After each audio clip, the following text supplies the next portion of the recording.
Di sini selanjutnya kita akan membahas langkah-langkah umum dalam analisa kebutuhan sistem ya. Yang pertama, langkah-langkah umum dalam menganalisis kebutuhan sistem melibatkan serangkaian aktivitas yang dirancang untuk mengidentifikasi, mendokumentasikan, dan memahami kebutuhan pengguna dan organisasi. Berikut adalah langkah-langkah umum dalam analisis kebutuhan sistem. Pertama ada mendefinisikan lingkungan proyek. Identifikasi batasan dan lingkup proyek. Itu jelaskan tujuan proyeknya apa, batasan waktu, dan era fungsional yang akan dibahas. Jadi di sini dalam pendefinisian lingkup proyek itu apa sih tujuan dari proyek yang bakal kita buat gitu.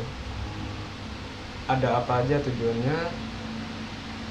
Untuk batasan waktunya juga harus kita tentuin kapan si proyek itu tuh akan selesai atau akan bisa beroperasi.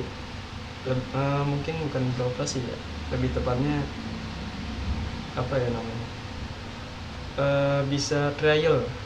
Si proyek itu kapan bisa di trial untuk bisa beroperasi dengan benar ya. Dan area fungsionalitas yang akan dibahas itu dari proyek itu tuh fungsionalnya apa aja gitu. Jangan sampai kita bikin proyek tapi nggak berfungsi dari segi penggunaan atau segi yang lainnya. Yang kedua ada identifikasi stakeholder. Kenali dan daftarkan semua pihak yang terlibat atau berkepentingan dalam proyek. Ini termasuk pengguna akhir, manajemen, pemilik proyek, dan pihak lain yang relevan. Nah, di sini kita harus mendaftarkan atau mengikut sertakan pihak-pihak yang terlibat atau berkepentingan dalam proyek ya. Jangan sampai pas kita bikin proyek itu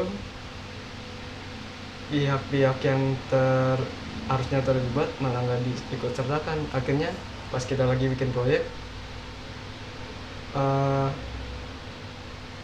pas udah mungkin jalan berapa persen, orang-orang yang terlibat tahu-taunya tuh dia komen, dan akhirnya kan harus direkap ulang sesuai sama orang yang terlibat itu, mungkin pemilik proyeknya atau manajemennya. Akhirnya kan itu bisa buang-buang waktu juga, sama buang buang biaya. Selanjutnya ada pengumpulan informasi. Gunakan teknik-teknik seperti wawancara, observasi, dan studi dokumen untuk mengumpulkan informasi tentang kebutuhan pengguna dan organisasi.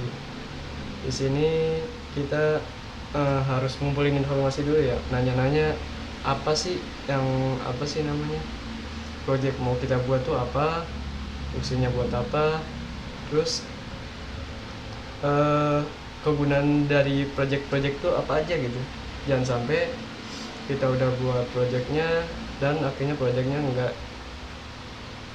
udah kita buat nggak dipakai, malah mungkin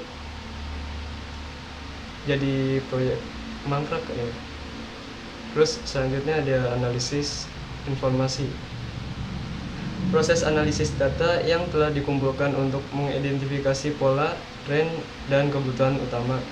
Identifikasi perbedaan antara kebutuhan yang diungkapkan dan yang tersirat. Terus yang kelima ada pemodelan proses bisnis. Buat model proses bisnis untuk memahami bagaimana proses bisnis saat ini beroperasi. Ini membantu dalam mengidentifikasi area untuk perbaikan. Yang keenam ada identifikasi kebutuhan fungsional.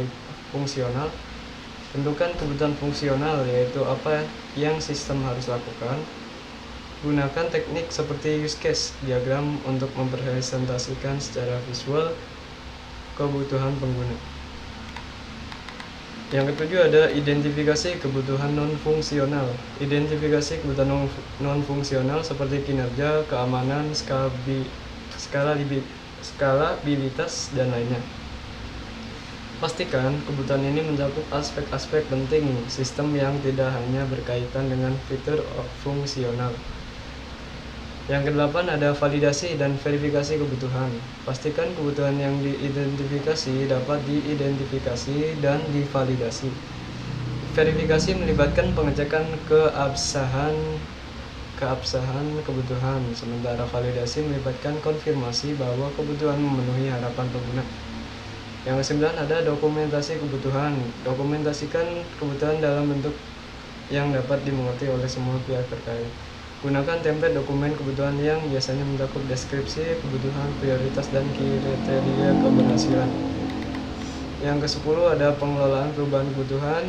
Tetap terbuka terhadap perubahan kebutuhan seiring berjalannya waktu, tetapi pastikan setiap perubahan dikomunikasikan, dinilai, dan dikelola dengan baik.